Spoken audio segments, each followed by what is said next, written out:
Hozirgi kunda eng ko'p ota-onalar qiynaladigan muammolardan biri bu farzandlarini boshqa tengdoshlariga qaraganda bo'y o'sishlarida muammolari bo'lishi, xotirasini pastligi, diqqatini jamlolmaslik, ularda aqliy faoliyatidagi nuqsonlar yoki boshqa tengdoshlariga qaraganda juda ham asabiylik, diqqatbazlikning oshishi, ularda mushak spazmi, ya'ni sudragini bo'lishi, tishlar chiqishdagi muammolar, yurishdagi muammolar, ya'ni boshqalarga qaraganda kech yurishi yoki nutqini kech chiqishi kabi muammolar ko'pchilik ota-onalar hozirgi kunda qiynab kelmoqda.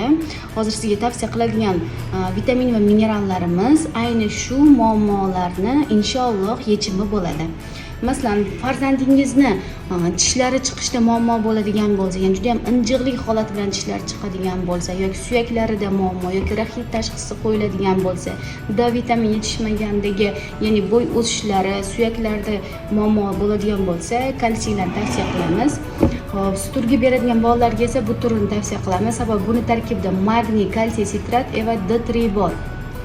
Magniy asab jihatdan uni tinchlantiradi, ya'ni mushaklarni bo'shashtiradi, kalsiy suyaklarni rag'batlantirib beradi, D3 esa shu kalsiyni ishlab chiqarishni tezlashtirib beradi.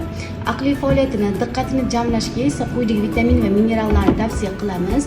Bular xotirasi, ya'ni maktab yoki bog'cha yoshidagi bolalarga xotirasini mustahkamlashga, nutqini rivojlantirishga, masalan 3 yosh, 4 yosh bo'lsa-da, lekin boshqa tengdoshlariga qaraganda farzandingiz nutqida muammo bo'ladigan bo'lsa, shularni tavsiya qilamiz.